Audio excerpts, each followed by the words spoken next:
Zee 24 तास एक पाऊल पुढे। नूरची कहाणी मोठी रंजक आणि थरारक अशीच आहे। एक सुंदर राजकुमारी नाझी सैन्याला पाण्यात दिसत होती। तिचा शोध घेण्यासाठी नाझींनी जंगजंग पछाडलं होतं। सगळी गुप्तचर यंत्रणा त्यांनी यासाठीच कामालाही लावली होती।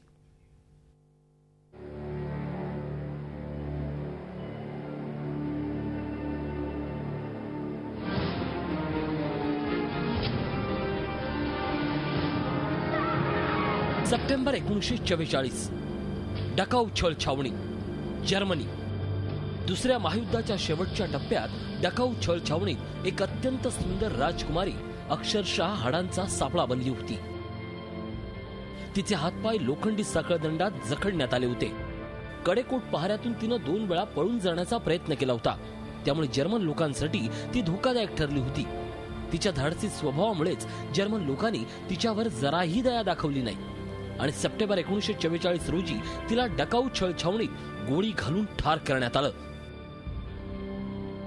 जर्मनीला जिची भीती वाटत होती, ब्रिटन आणि फ्रान्सवर जिचे उपकार आहेत, ती अत्यंत सुंदर भारतीय राजकुमारीचं नाव होतं नूर इनायत खान।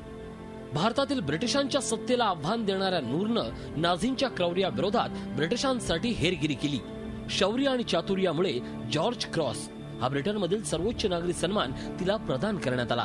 दुसऱ्या महायुद्धात अतुलनीय कामगिरी करणाऱ्या 3 महिलांपैकी नूर एक होती। केवळ ब्रिटनच नाही तर फ्रान्सनेही भारताच्या या शूर कन्येला क्रोक्स डी स्टार गोल्ड हा सन्मान प्रदान केलाय।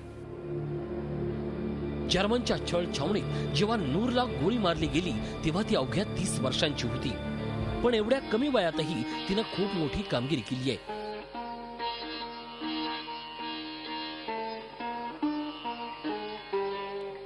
नूर 13 वर्षाची असताना पित्याचं छत्र हरपलं। 1927 ला तिचे वडील हजरत इनायत खान यांचं भारतात निधन झालं। खरं तर ते आपले खापर पणजोबा टिपू सुलतान यांच्या आठवणींना उजाळा देण्यासाठी म्हैसूरला आले होते। होय, नूर काही सामान्य भारतीय मुलगी नव्हती, तर 18व्या शतकातील म्हैसूरचा बादशाह टिपू सुलतानची वंशज होती।